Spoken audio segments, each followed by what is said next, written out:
who called a couple of callers before, he said on a cheap flight. The reason why people don't jump on a cheaper flight is because it's called visa. You can't get through the other countries. Yeah, that's understood. Yeah, that's why they're coming in on a boat, yeah. Of course. Another thing is that... but, Jay, where's your friend from? I can't tell you. Why not? Because then it's going to give away where I'm from. Anyway... But hang on. Why does that matter? Why does that matter? No, but because he's claiming asylum, I can't jeopardize his All right, give me a region position. of the world. Give me a continent. It's between Iran and Russia. There's a country. Fine. Okay. Anyway, you are fine. Yeah. Anyway, my point is, it's like processing time needs to be increased. Another thing is there was a Susan caller who was concerned about the little girls and, all these rape cases. But I've got one guy who's coming to Scotland who's been on Epstein on the files, right? Why she's not going to protest there? Well, being on a file does not necessarily mean that you have been involved in sexually abusing children. No, but he's got videos. Go online and see it. He's been running like beauty pageants for a long time, and he's been abusing those little girls. Well, that's a claim that you are making, Jay, without any evidence, I'm afraid. And we don't allow libelling on the radio. Okay? All right? Thank you very much indeed. You're listening to Tom Swarbrick on LBC. These are the headlines at 5 o'clock. Jade would have been unaware of his situation after his fall and wouldn't have felt any pain. An inquest concludes that Jay Slater died by accident in Tenerife and no one else was involved. We are doing everything we can to minimise the risk to patients and to minimise the disruption. Resident doctors begin 5 days of strike action over pay.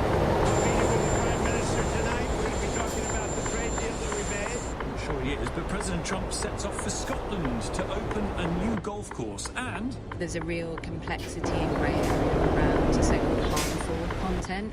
From today, porn sites and social media are required to verify users' ages to stop content being seen by children. Ministers say they want to stop those under 13 having social media. After 5, would that work? On your radio, on the LBC app, and Play LBC. leading Britain's conversation, this is LBC. From Global's newsroom at 5 o'clock. It's understood Israel will allow foreign countries to drop aid into Gaza from today. Palestinian health officials say a further 9 people have died from malnutrition in the past 24 hours. The Prime Minister is under increasing pressure to recognise a Palestinian state in response to the crisis.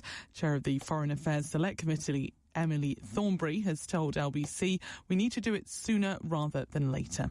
I think it's about time that we recognise Palestine. My concern is that whilst we continue to wait for the perfect time, the West Bank is largely being annexed and there is complete chaos in Gaza and East Jerusalem is being absorbed. So everywhere that we thought was going to be Palestine, we're losing and we're watching it go.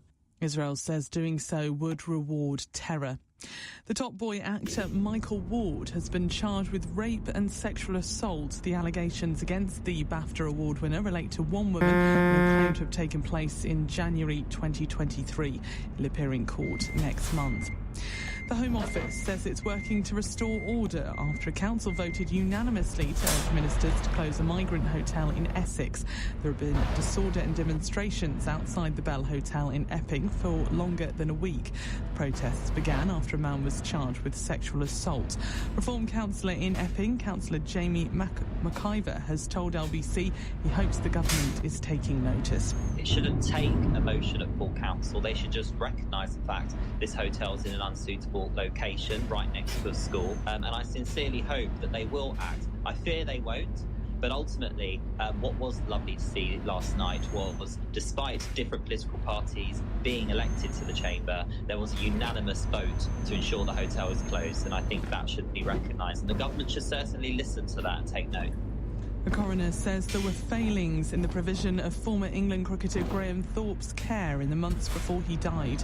He recorded the 55-year-old's death in August last year as suicide after he was hit by a train in Surrey. And US President Donald Trump says he'll use his 5-day holiday to Scotland to fine-tune US-UK trade deal. He's due to land at Glasgow Press Week later and is expected to meet Sir Keir Starmer at some point. In the city, the FTSE 100 has closed down 18 points at 91.20. The pound buys $1.34 and €1.14. LBC weather, patchy cloud tonight with a few showers lingering in the northwest. The odd shower for Wales and parts of England, but drier and clearer to the east, lows of 7. Cloudy with scattered showers tomorrow. These will clear eastwards for most, but patchy rain will develop in northwest Scotland by the evening, a high of 26 degrees. From Global's newsroom for LBC, I'm Amelia Cox. This is LBC. From Global, leading Britain's conversation with Tom Swarbrick. Very good afternoon to you. 4 minutes past 5 the time. Tom Swarbrick here on LBC. This hour, this is the biggest step forward in the user experience of children since the creation of the internet.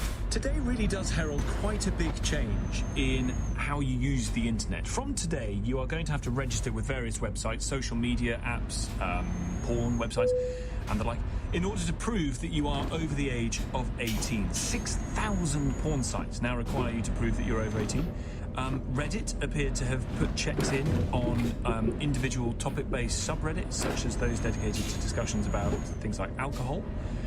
Some of the technology involved can include facial scanning, checking credit card details, or checking ID. There's some of the ways in which you now have to prove how old you are. We are the only country in the world where these are now legal requirements, and it does mark a very big change. The Tech Secretary, from whom you just heard, Peter Carr, doesn't want to stop there. He wants every child in the UK under the age of 13 barred from social media platforms, you know, the like, Facebook, Instagram, etc. He said he expected now the estimated 1.8 million children aged 8 to 12 in the UK who already have social media accounts to be removed from the sites. Just want to pause there for a second. Why are you allowing your 8-year-old to have an Instagram account? Why does your 9-year-old need to have a YouTube account or an Why are you allowing them this? Why are you acquiescing to their demands to do it? Why? Why can't you just say no to it? There's no way in which they're going to win from having an Instagram account, is there? Peter Carr says, I cannot see the circumstances where online activity under 13 when it comes to social media is ever appropriate. So in this instance, it is right that the government sets this baseline from which parents can build appropriate boundaries for their families. He says, I've not met anybody within these companies that thinks it's appropriate or that allows their own children to use these products under the age of 13, so we should be working together to solve this issue. So I'd like to know so far, if you've had need to verify yourself, I'd like to know how that went, whether you bothered doing it, whether it was easy to navigate around it, perhaps. Is this a good day for protecting your child's childhood and their innocence? It's now no longer a thing that you might have a conundrum over because your 9-year-old is for some reason begging you to go on X. Like, why would you ever say yes to that?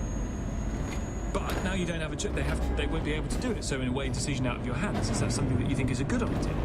Meanwhile, LBC has discovered that a social networking app for teens has limited, if any, verification methods to stop adults getting on the platform. This is an app called Wiz, which, now obviously needs to be banned and is not something that, again, any sane parent would let their teenager anywhere near, in my view. Phoebe Abruzzese is LBC's reporter with the details of an exclusive story about this Wiz app. Phoebe. Yes, Wiz is one of the most popular social media platforms for children at the moment. It's ranked 10th in the App Store.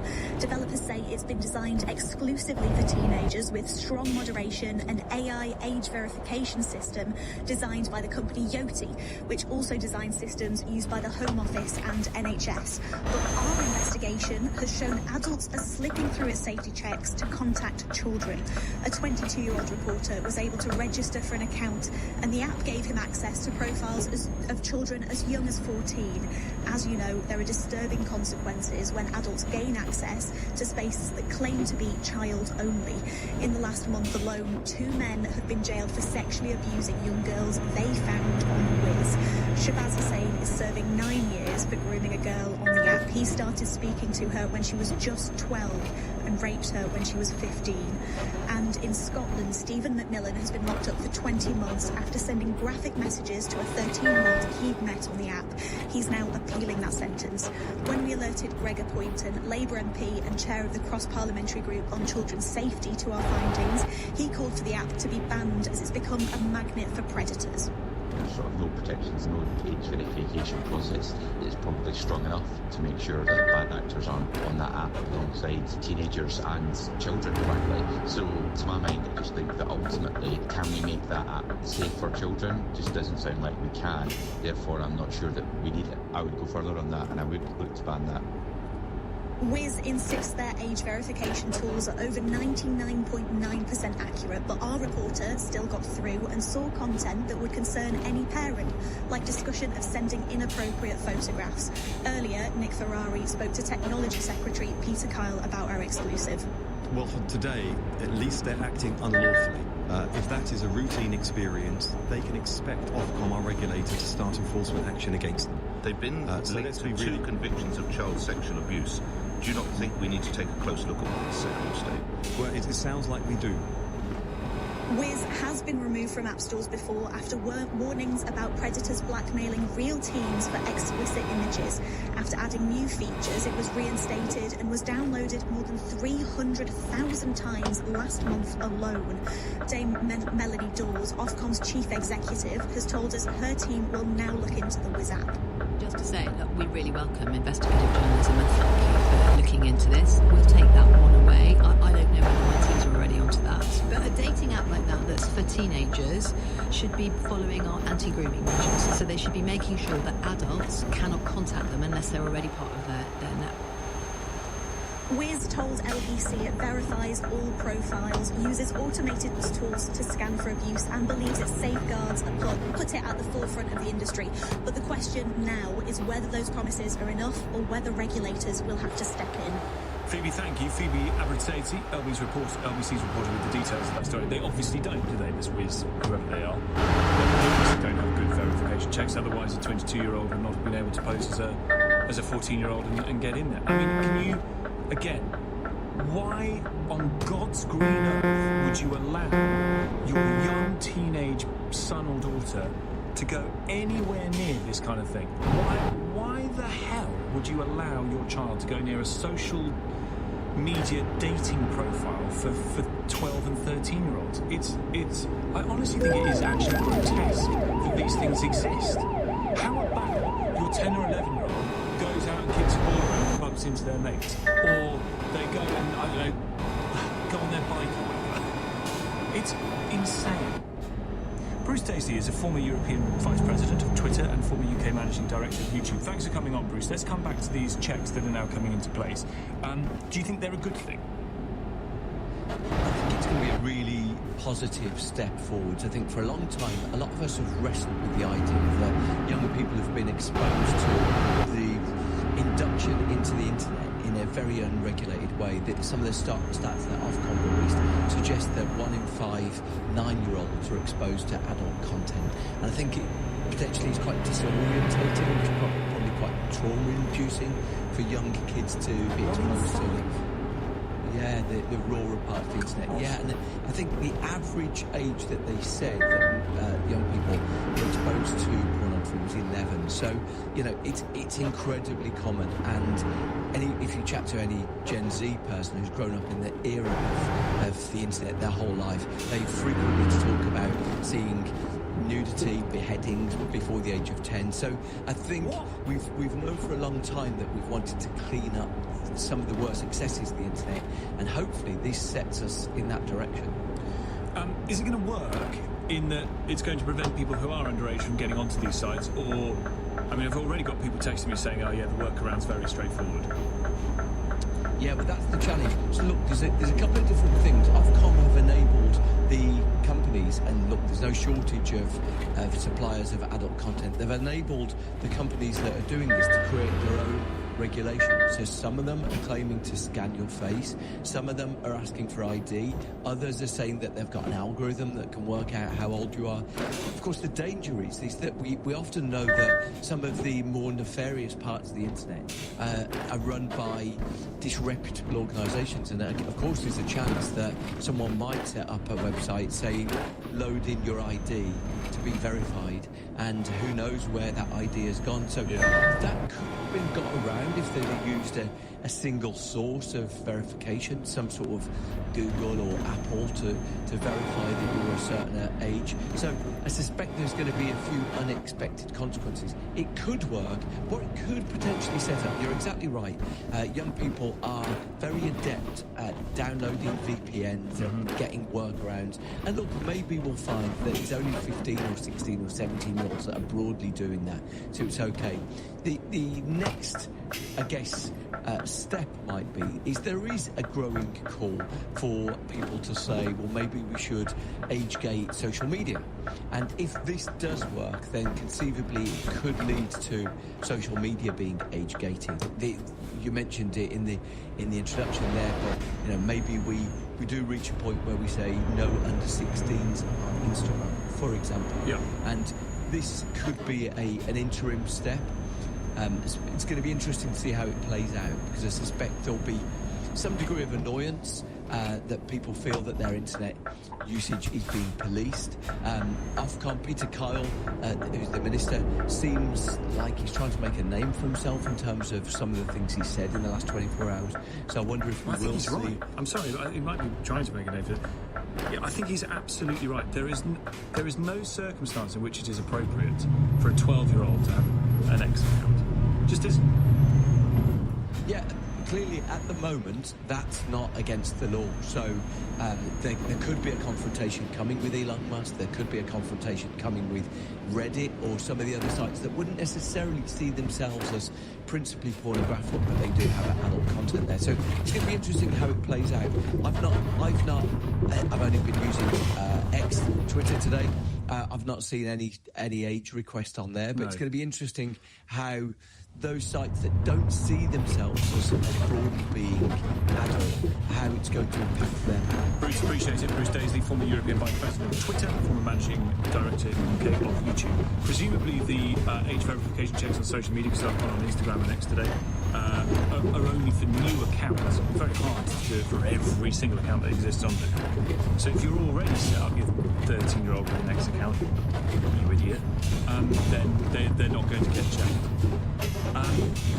Can I test that claim from Bruce that I've heard elsewhere, it's not just him, that you were born in 1999, whatever, that you're a young person who has seen porn before the age of 11, right? That your introduction to the internet was seeing beheading videos and nudity age 10, right? That was, if that was your experience, then what the hell are we doing in going sort of very carefully around this one? There should be absolutely no access to any of these social media platforms for anyone under the age of 13 at all, because this is a generational experiment in stripping children of their innocence, and it is completely ludicrous that adults are at the centre of it. And some of the discussion over whether or not this is a good thing or a bad thing. If your child, age 9, is begging you for a platform for an account on Instagram, and you give in and say yes, you're a bad parent. Sorry, you have let your child down if you are allowing your 8, 9, 10-year-old to log in regularly on Instagram on their phone with an account. You're failing, in my view. 03456060973. More calls after this. 517 headlines at Amelia Cox. Israel is reportedly allowing foreign states to parachute aid into Gaza, but is yet to confirm. The Top Boy actor and BAFTA award winner Michael Ward has been charged with rape and sexual assault, and the Home Office says it's working to close migrant hotels after a council voted unanimously for ministers to shut down one in Essex. LBC weather, patchy clouds tonight with a few showers lingering in the northwest. The odd shower for Wales and parts of England, but drier and clearer to the east. Lows of 7 degrees. LBC travel, I'm Dave Goff. There are severe delays on the M25 anti-clockwise. 2 lanes are closed because of an accident around junction 15 for the M4. There were queues on the M25 clockwise after an accident earlier after junction 27 for the M11, so all the lanes are open there. On the A12, there were queues going out of town after an accident earlier between the Lee interchange in Leighton and the Greenman roundabouts. There's no service on the Woolwich ferry because of technical problems. On the Tube, there are severe delays on the Metropolitan line between Moore Park and Watford, and severe delays on the Bakerloo line between Harrow and Wealdstone and Queen's Park. On London Overground, there are severe delays on the entire Mildmay line, and on the DLR, there are minor delays from Bank and Tower Gateway to Canning Town and Canary Wharf. This is LBC. When Superman met crypto, it was love at first sight. Pedigree support that same bond all over the world with food that keeps your crypto happy and healthy. Love at first sight isn't just in the movies. It's available at your local shelter. Find your crypto today at your nearest dog shelter with Pedigree and see Superman only in cinemas. Pedigree. Adopt. Love. Call Tom Swarbrick 0345 6060 973 LBC.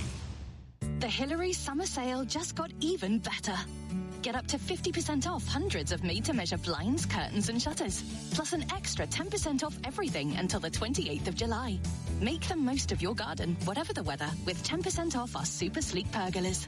With Hillary's, measuring and fitting is always included for a perfect finish. Book your free in-home appointment today. Visit hillarys.co.uk. But hurry, extra 10% off everything ends 28th of July. Conditions apply. Are you ready to win big? Enter now at winplus.co.uk to win huge cash prizes and loads more. 18 plus, GB only, T's and C's apply. If you bought a home on a holiday park in the UK, what you thought you were getting may not be what you ended up with. From unexpected site fee increases, running costs, a huge depreciation in value, many owners feel they've been missold. If you think this might be you, holidayparkadvicecentre.co.uk could help you receive the compensation you're entitled to. Text ASSIST to 78900 to find out more. That's ASSIST to 78900. Save this summer with Lidl. Our mini mix has something for everyone, with a pack of 12 Bon Gelati ice creams down to just $2.45 with Lidl Plus. That's how you master a meltdown. Download Lidl Plus and start saving this summer today. 18 plus, GB only while stocks last. Terms apply. See lidl.co.uk/LBTV. Offer ends 30th of July. Tom Swarbrick on LBC. Listen on your smart speaker. Just say, play LBC. 5:20 the time. Let me bring you some breaking news. There are MPs who have signed a joint letter to the Prime Minister and the Foreign Secretary urging them to recognise Palestine as a state. 221 MPs from 9 parties have sent a joint letter to the PM and Foreign Secretary urging them to give statehood or to confer statehood on Palestine. It's something that Emmanuel Macron has said he is going to do at the UN General Assembly in October, and maybe now there is real pressure growing on Keir Starmer to follow suit and do the same. We'll get into the details of that a bit later. Brent in Derby, come back to this big change in how you use the internet. Hi, Brent. Hello, my friend. A little too little, a little too late. 2008 was the first smartphones. I think it's a start. We're playing catch-up, but we're always dealing with kids. And the thing with kids is they're always very cunning and smart, and they'll always find workarounds. And this is the first day of actually the summer holidays, so you can imagine a lot of kids logging on today, greet with this. And we will go out, and they will figure out VPNs. They'll figure out ways around. That's what they do. And we are all so far behind. And any parent that is giving their child a smartphone, it's not just the internet. I banned smartphones for under 16. Simple as. That's cutting the source. And that's the real issue. It's unfettered access to smartphones. Because it's not just the internet, it's everything else that goes with it. That's your real win. If they went for that, I think they're very serious. This is tokenism, Tom. It's not going to really make that much difference in what the hill of beans or what the internet is at the moment. I don't know that it is tokenism. I genuinely think they are trying. But you're right. If you were going to go hell for leather, you would... and again, similar problems will apply because there'll be similar technological workarounds or what have you. But, Brent, you're a teacher. Fast forward 20 years, what are we going to say about the lack of regulation on social media or the internet more broadly and its effects on children? Why did we do to our children? Why didn't we stop it? Why didn't we stop it earlier? Why haven't we stopped it earlier? It is going to be one of those things. The anxiety levels is causing our children suicide, pornography, relationships, educational attainment, and then you add in AI into the mix, Tom. Oh, dear God, this generation is in big trouble because they just are slaves to this technology now. And they are intelligent kids. They are very, very intelligent, but it's robbing them of their childhood, Tom. But we all are, aren't we? We're all slaves to this technology, if we're honest.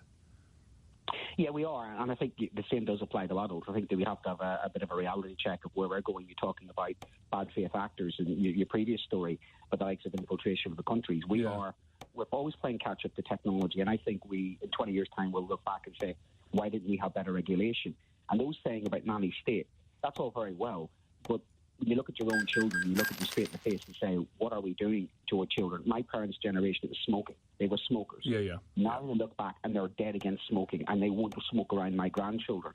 I wonder, will I turn around to my grandchildren and say, get that device out of your hand, the same way that my mother would look at my children and not smoke around them, whereas 30 years ago she had no problem smoking around me. Yeah, no, that's very true.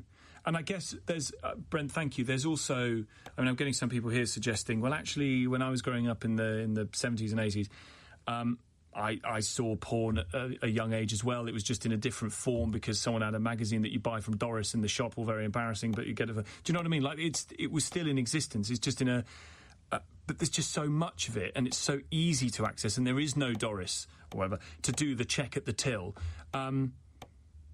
And it's just wide open. It's just wide open access for very, very young children to get onto this stuff, be shown this stuff. And the bit I'm sorry, I really don't understand. And please feel free to come on and have a go at me at it or, frankly, justify yourself. Why is anybody allowing a 9, 10, 11, 12-year-old, a teenager, a tween, on a social networking app for teens? Why? Why are you allowing them on Instagram with their own profile or X with their own... I don't get it. You, as a parent, have to be able to say no. And the obvious answer, if you spend any time on these things, any time at all, is you really don't want your kids on it. 1, because it's so completely addictive, and 2, because the content that gets shared on it. Emma's in Wokingham. Emma. Hello, how are you? I'm extremely well, thank you very much indeed. This is in your house quite a lot, I'd have thought, because you've got is it 3 teenagers? I've got twin boys. They're nearly 18. One of them, extremely clever. No matter what we did in our house, he would work a way around. Which one? I'm not going to say very his unfair. name. Yeah. He would work around getting on that internet, whether it be 2 o'clock in the morning, 3 o'clock in the morning, talking to random people in Australia. He would get on that. He's extremely clever. Me and my husband own a couple of tech shops, so we have got ways of blocking this, blocking that. But it's down to, I think, the network companies. If you have an account, you can go on and you can say these certain apps, because at the end of the day, it goes via the network. So there must be something. With today's tech, there must be something. That's a very good point. See, this is why I'm be. Not technical. So your phone is registered to you. Yes. You have a date of birth. If the network can see what you're accessing, it will just block it if you're under the age. Absolutely. They can block, and you can tell them if you don't want to block. Do you want to block gambling? You want to watch block dating websites, porn? They could put a filter on your account. Is this account for a child? Yes. Do you want them to look at this? No. They could block it, filter it. Why not? So. I would buy that. Would you not buy that? Yeah, I would buy it. I want to be told more about these phones that you can get that only have Google Maps and maybe WhatsApp on them. Doesn't work. My son beat Microsoft Screen Time. He beat it. What does that mean? It's not worth it. You put a lock on it, and you put a lock on that. You can't do this after a certain time. He worked away around that. He could get on it. This is the clever twin. This is the clever twin, yes. What did the other one do? He still suck. I'm sorry, that's so unfair, Emma. I'm sorry. They're both good in their own right. They're lovely, lovely boys. Emma, thank you very much indeed for the call. 0345, imagine if they heard that call now. 0345 6060 973 is the number. Here's Peter Tom, you're such a middle-class presenter. Get real. Many parents don't discipline their children and give them what they want. Well, I actually don't know that it's a middle-class thing to say no to your child. In fact, probably quite the opposite. Probably quite a middle-class thing to say yes all the time. No? 0345 6060 973 the number. Come back to that in just a few moments. Business update, 5:28. Chris Justin is here from 7 Investment Management. Here come the IMF. It's a Friday, so they've got another report out about how bad it is, Chris. I know, they just love forecasting. It's literally their favourite thing to do. They've warned that the government's fiscal rules could be breached. I mean, they're joining a whole gang of people doing this, so I don't think this is like real disruptive, progressive stuff. But it's just another drop to add to all of the other sort of drops of water that are raining on the Chancellor about the threat of this self-imposed target that the government have got. Because what the IMF is basically saying is there's already very little breathing room, and if growth disappoints further, so for example, all these trade shenanigans, should they weigh on confidence and delay spending and investment, there's then the domino effect on the wider economy. It means your tax take is lower. And if you make less taxes clearly means that unless you want to cut spending, and they haven't been overly successful at doing that so far, the government, you then need to borrow more, which clearly is the complete opposite of these rules, which is that you're only going to borrow really to invest because the day-to-day spending should be made by taxes. But what's really interesting, I do think, and this is a little bit different to what I would normally see in these things, is that they've then gone for solutions, not problems. So normally they come with, hey, here's the rain clouds, all the best to you, let us know how you get on. And they've specifically said about replacing the triple lock, means-tested benefits, and the wealthier paying for healthcare. So, they've come with some ideas. I mean, these are the footballs, as we know, that are kicked around with regularity. No one seems to really make a decision on them. But should there be a downturn from an economic point of view, those are the tough calls that need to be made. And yet, as the IMF point at all the storm clouds and say it's going to rain, it's been a very good week for the FTSE 100. Now, Chris, I'd like to put you on the spot. Go on. I know you've had a big week, particularly Wednesday. What's your forecast? What's the forecast from Chris Justin about the reliability of the rise of the FTSE 100 over the last week? So you're saying, what's it going to look like in another 6 months? Well, even another 7 days. Let's make it easy. Another month. Okay, even more direct.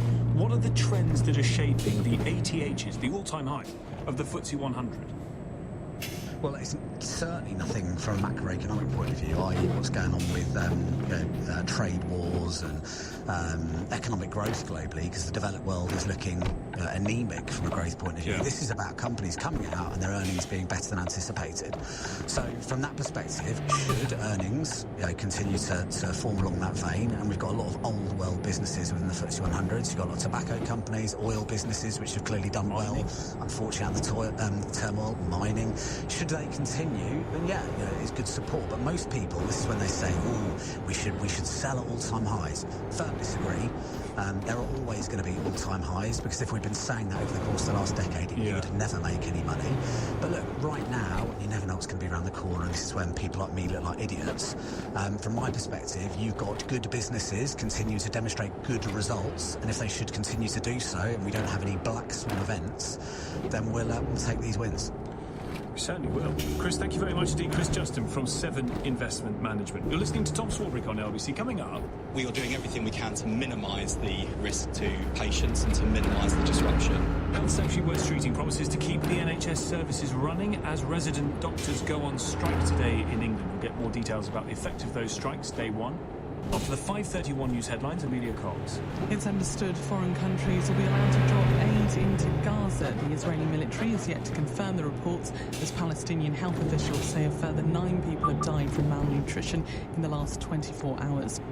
2 16-year-olds were detained for a minimum of 15 years for stabbing a schoolboy on a London bus with machetes. The Old Bailey heard Kellyanne Bukasa, who was 14, called out for his mum after being attacked in Woolwich in January.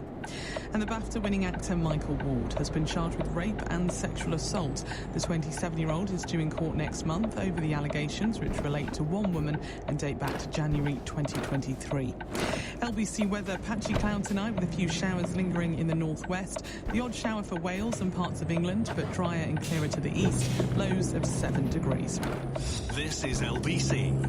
Cruise into summer with Marshall Motor Group's sizzling summer bonus. Part exchange your existing car and get an extra £500 towards your next one. New or used, we have 20 of the biggest and best car brands to choose from. And with over 130 stores across England, chances are we're just around the corner.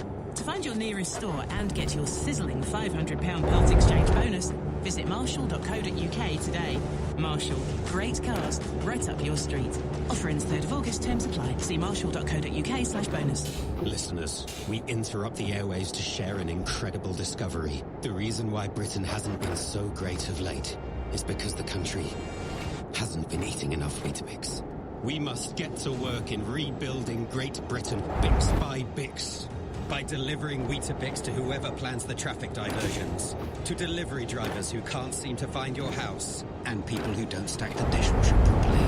To Britain, we must say, have you had your Weetabix? Chase is the digital bank that puts you first. What does that mean? Well, most people don't bank 9 to 5. That's why Chase customer support is available 24/7. So I can contact them whenever works best for me? You've got it. You can chat to a real person through the app. That's handy. And you can always call up to speak with them directly. Now we're talking. Join the UK's #1 bank for customer satisfaction. Chase. See what your money can do. 18 plus UK residents. Eligibility applies. Claim based on YouGov UK Banks and Building Societies Rankings 2024. Verify at chase.co.uk/YouGov. So, close your eyes. Picture the scene. Just you and me, alone, enjoying breakfast on our own little island. Sounds perfect, right? Yeah. Great, because I've got Wix to design our new kitchen. At Wix, we have over 70 kitchen styles to choose from, with prices from under £3,000 to over £20,000. And with our spend and save offer, there's up to 50% off kitchen units. Book a free design appointment and feel as proud as a peacock with Wix. Terms and minimum spend apply. Leading Britain's conversation, Tom Swarbrick. Alexa, send a comment to LBC. 5:34 at the time. We'll have an American week of sorts for you in the next 10 minutes as Donald Trump is flying over the Atlantic right now to come and play golf in Scotland. A little golf tour with the lads for Donald Trump. Not sure if Keir Starmer's going to be playing around with him, but we'll wait and see. I'm going to read you what Keir Starmer has written as part of a letter signed with his French and German counterparts regarding the situation in Gaza. You may have seen the statement that Keir Starmer put out last night. He spoke with Macron yesterday too as part of discussions about what is going on in the Middle East. So let me read to you what Keir Starmer has said as part of this letter with France and Germany. They call for Israel to immediately lift restrictions on the flow of aid into Gaza. They say the humanitarian catastrophe that we are witnessing in Gaza must end now. The most basic needs of the civilian population, including access to food and water, must be met without further delay. Withholding essential humanitarian assistance to the civilian population is unacceptable.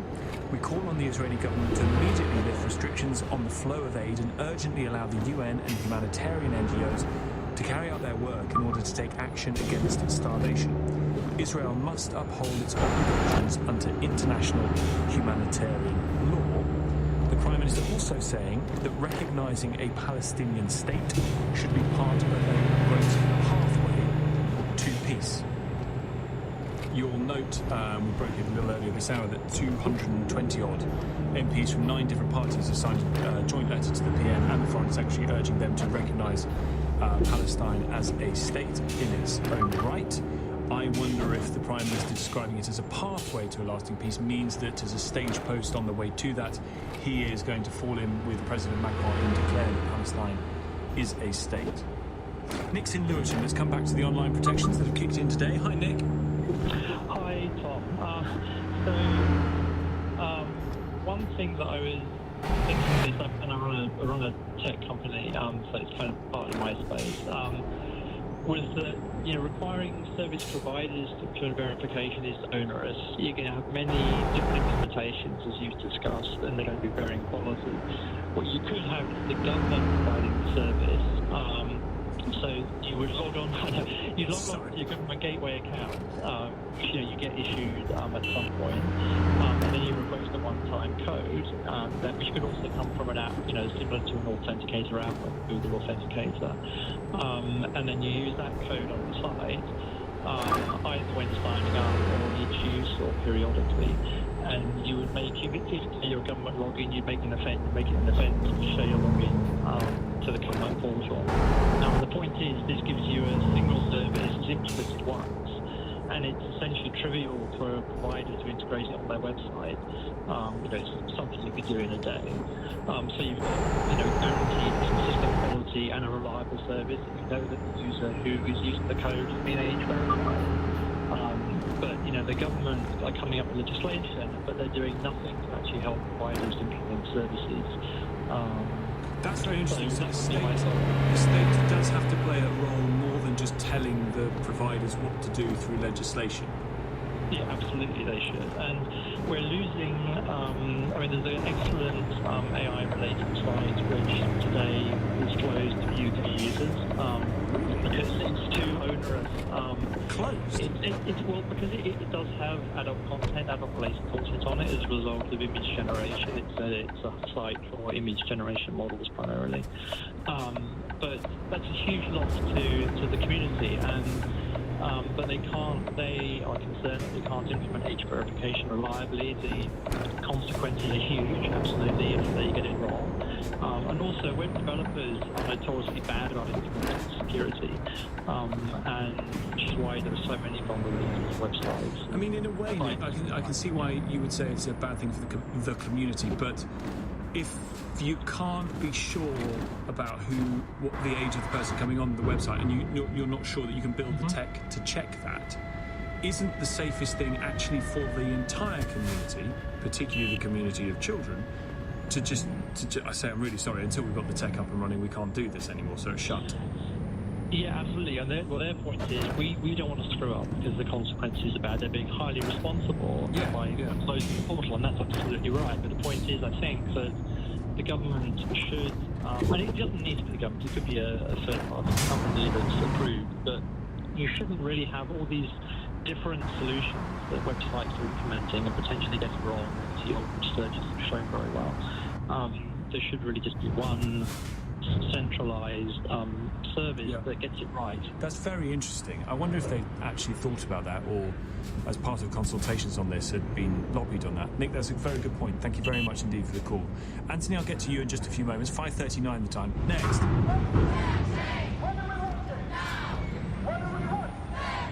From what sounds like the other side of the street, the doctors are on the picket line. Health Secretary Wes Streeting promising to keep NHS services running as a 5-day walkout by resident doctors now gets underway in England. He, Wes Streeting, said the disruption would be kept to a minimum after NHS England ordered hospitals to only cancel treatments in exceptional circumstances. Let's speak to Dr. Ben Delder, who is CEO of medical AI platform Deep Medical, and is a former NHS junior doctor. Thank you for coming on the programme, Dr. Delder.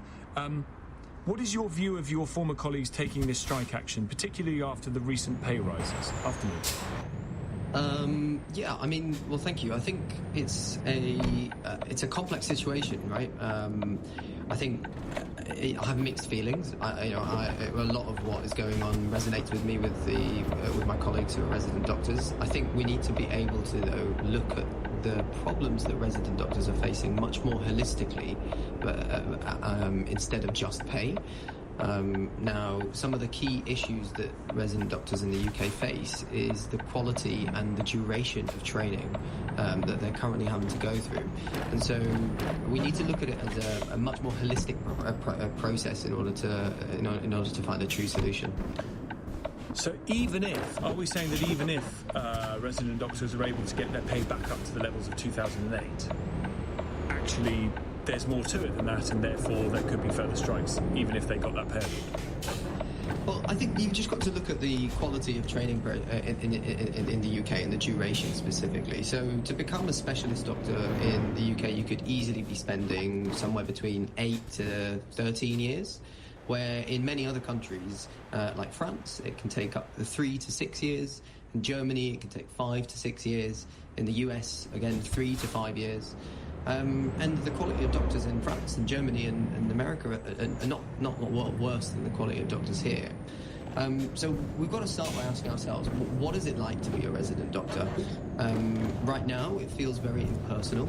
It feels like the time that you're spending is prolonged for service provision versus for the quality of training that you're receiving. And so this is a larger discussion that needs to be had. So if we could shorten the length of time it takes to train, presumably shorten some of the expense. I know that Wes Streeting's been talking to the BMA about costs of exams, which does seem actually pretty unfair to have to pay for your own qualifications when you absolutely need them. That does seem pretty unreasonable. We also then need to have a discussion about pensions, don't we? Because the pension contribution from the employer is pretty generous. That money could be used up front, and so the pension contribution changed.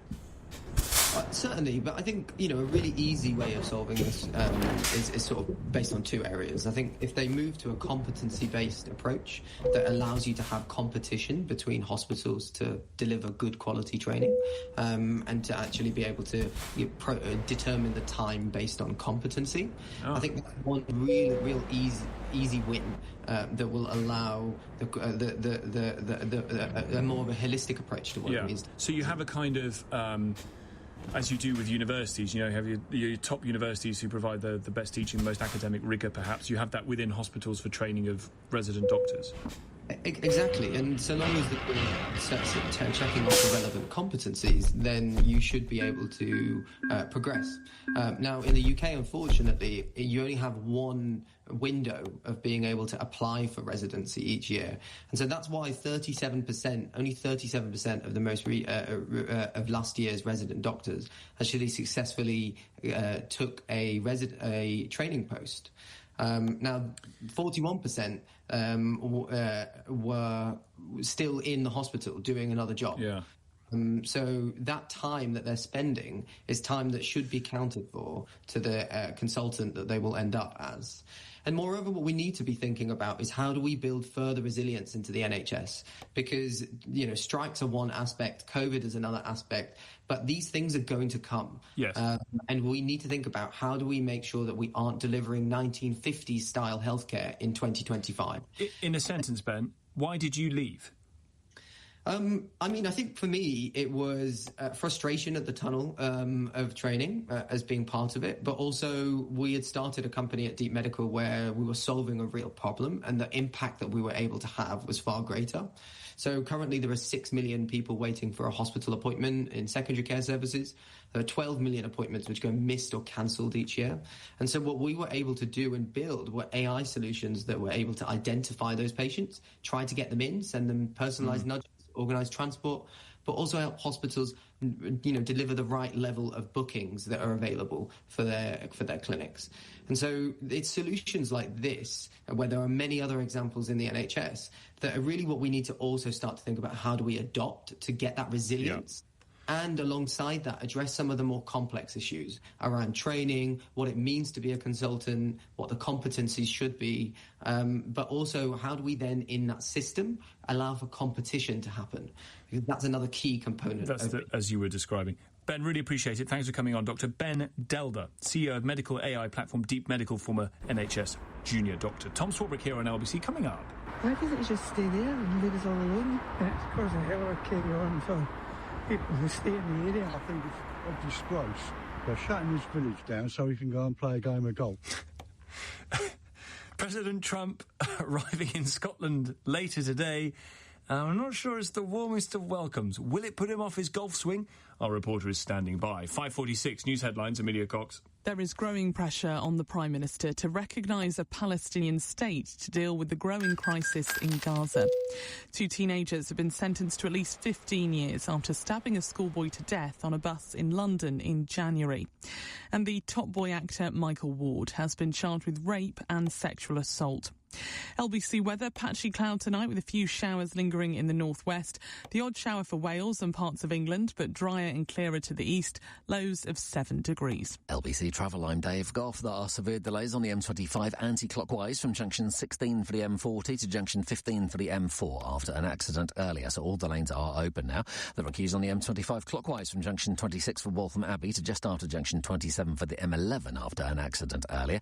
In Chiswick, there are queues on the Great Chertsey Road Road. It's partly blocked in both directions because of an accident around Staveley Road. It's very slow in Upper Edmonton on Stirling Way eastbound. It's partly blocked because of an accident between Dover House and College Close. There's no service on the Woolwich Ferry because of technical problems. On the trains on London Overground, there are severe delays on the entire Mildmay line, and on the Tube, Knightsbridge station on the Piccadilly line is closed because of a power failure. This is LBC. Looking to boost your career or just starting out? As the experts in online learning, the Open University has over 200 qualifications to choose from, like business, psychology, computing, and many more. With tutor support and courses that fit around your life, getting those in-demand skills employers are looking for isn't so far away. Search the Open University to find out more. The Open University. The future is open. Call Tom Swarbrick 0345 6060 973 LBC. Train to Pevensey Bay. Beach, mates, cooler. Oh, Danny, you got the hummus, yeah? Of course. Now this is what it's all about. Time to relax. Huh? Frisbee? No, you two crack on. Just made the train. Now home to the half the beach from my bag. 10 out of 10 day, though. Download the Southern Railway app to book tickets and save a third off group travel and off-peak journeys. Southern Railway, where every stop is a story. Terms apply. See our website for full details. Pump 6 in this meal deal, please. Let's play Rate My BP Meal Deal. Okay. You chose an M&S chicken and bacon pasta, Magnum ice cream, and a Wild Bean Cafe iced latte. That's a 10. Am I on a holiday? No! BP Meal Deal. One deal, millions of combinations, all for £6. T's and C's supply, subject to availability. BP M&S stores only. For details, see bp.com/latest offers. Chase is the digital bank that could boost your savings. Ooh, tell me more. When you join Chase, you could earn 5% AER variable. That includes a 2.25% AER fixed boost for 12 months on top of our standard saver rate. For a whole year, nice. Yep, our savings boost could help you reach your goals, like that dream holiday or a weekend getaway. Get our best easy access saver offer today. Search Chase Boosted Saver.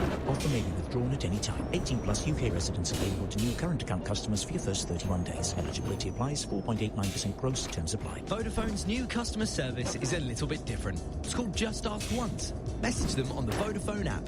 You deal with one person and they keep you updated until it's sorted. So you can get on with your day. Walkies it is then. Just Ask Once. Customer service made easy from Vodafone, the nation's network. Available via your My Vodafone app. Messaging service only. Exclusions apply. Vodafone UK, supporting the nation since 1984. More details, vodafone.co.uk/network. For stunning retirement apartments to buy or rent, search McCarthy Stone or call 0800 153 3055. Tonight's Euro Millions jackpot is £119 million. It's so exciting, I could do the splits. Oh, should have stretched first. Get in tonight's Euro Millions draw. Play on app. Estimated jackpot. Account terms, rules and procedures apply. Players must be 18 or over. This is LBC. Message Tom Swarbrick on WhatsApp now on 0345 6060 973. 10 to 6 the time. We've got a very interesting story to bring you after the news at 6 o'clock, which relates to getting more people back into work, particularly if you have a disability. 6.8% of working age adults are not in employment because of a disability, the Resolution Foundation found. And apparently part of the reason is because, in a report, bosses feel scared of hiring disabled people because of fears that those disabled people would take the bosses to tribunal, and the report has concluded that that fear is a, quote, rational one. Is it really rational not to hire disabled people because they might take the company to tribunal? Get into the details of that after 6. Stash, I'll get to your call in just a few moments. First... There will be nothing like this anywhere in the world. We're building the greatest golf course anywhere in the world. Given it's 10 to 6 on a Friday evening, Tom Swarbrick on LBC, you know what happens next. We play our USA game. Today, it's all getting a bit closer to home because the President is currently over the Atlantic on his way to his new golf course in Scotland, where, if earlier indications are to be believed, he's going to get a really lovely welcome. Alan Szynski is LBC's reporter at Prestwick Airport in Ayrshire. Alan. Yes, well, you might get quite a good welcome here, Tom, because I'm surrounded by probably about 100 self-proclaimed Trump spotters, some of whom I actually did see wearing red MAGA hats, which is almost as unusual a sight in Scotland as is seeing a US president touching down in Ayrshire. But that will be happening in about 3-4 hours' time now. He was late taking off from Washington, and I have been asking some of the people here why they've climbed this hill we're on to come and see him. I think Trump's great. Saw him in 2018, got into Turnberry. That was when the Greenpeace thing, what's it called? They flew in on a paraglider. Flew in on a paraglider. Just a real sight to see Air Force One and all the US military planes. Especially a Marine One as well here as well, so that'll be something you'll never see again, probably. Tell me why you're here today. You've got the camping chairs out, the books, the crisps, you're well stocked. Yeah, my son is an avid plane spotter, so we made sure that we had a last minute holiday to bring him here to see the Air Force One come in. So as you can probably tell from those voices, Tom, no sign of any of those unwelcoming protesters here, but I do wonder if they have been deterred by the massive security operation that's in place, both here and at Turnberry, where the President will be heading after he touches down. And where I was earlier on today, it was just on another scale, to be honest. The amount of armoured Chevrolets driving through the side streets, military vehicles, the Secret Service, so many of them, in addition to the sort of 10-foot steel barricades that have been set up. The entire golf course is very much on lockdown, but we will see if any protesters do turn up tomorrow, or when we're expecting the Prime Minister to be up here to meet the President on Monday, or perhaps actually now on Sunday, because in the last 20 minutes or so we have seen the President of the EU Commission, Ursula von der Leyen, tweeting that she will now be heading here as well to meet the President. So another headache for that security operation. I have very few life aims, Alan, because why set yourself up for failure? But one of them is to get onto Air Force One. I got so close in that I walked past the steps up to it many, many, many years ago, and could possibly have run up there, but could have been shot. So I understand that young man's desire to see Air Force One touch down, because it is an incredible thing. What is Donald Trump actually there to do? Well, the White House is billing this very much as a golfing vacation, was the exact wording. So he's going to be playing golf for the next 2 days. They were saying it wasn't very political, but as I say there, he's now meeting the Prime Minister. He said before he got on the plane he's going to be talking about trade. He's now meeting the President of the EU Commission as well. So it seems like he's adding things onto the itinerary as we speak while he's in the air. I love that. I don't know whether Ursula von der Leyen plays golf, but there might be a round on Sunday with Ursula von der Leyen. Alan, thank you very much indeed. Alan Sosinski, LBC's correspondent at Prestwick Airport in Ayrshire, where the President is due to land, as Alan said, in the next few hours. Do you know what? I don't mind that at all. Go on, go and have a golf holiday. Being a leader is absolutely horrendous. Keir Starmer needs a holiday, because he didn't have one last summer, did he? It all kicked off last summer and he didn't really get a holiday. The man needs a holiday. Whether it's a golf holiday or anything else, he needs a break. So taking yourself off to your own golf course for a 5-day, two rounds, do you reckon you could get 2 rounds a day in? Bring a couple of your mates over and it'd be brilliant. It'd be brilliant. And I don't know whether Keir Starmer plays golf, but I think the Prime Minister genuinely should invest in some lessons. Just get yourself to 22 handicap, and then you can do some global diplomacy with Donald Trump on the golf course. And I reckon he'd be incredibly amenable to it, because he clearly loves his golf. Stash is in Pinner. Hi, Stash. Hi, Tom. How are you today? I'm very well, sir. Your thoughts on these social media sites that are now being much more heavily regulated? Yes. Well, this regulation, it's wonderful that somebody's trying to do something to protect the children, but laws by themselves don't work, and we know that. We see that with knife crime, we see that with drugs, we see that with vape, and it really seems that what you really want to do is educate the children, and that education should really come from home, but not all homes provide that education, so that should be done through schools. And the schools should be teaching, resilience and understanding of what's out there. And the more you try hiding it, the more difficult it is to stop people from looking at it. I mean, again, look at all the vapes and drugs and cigarettes. Yeah, but we have rules enforced to stop young people getting those things, don't we?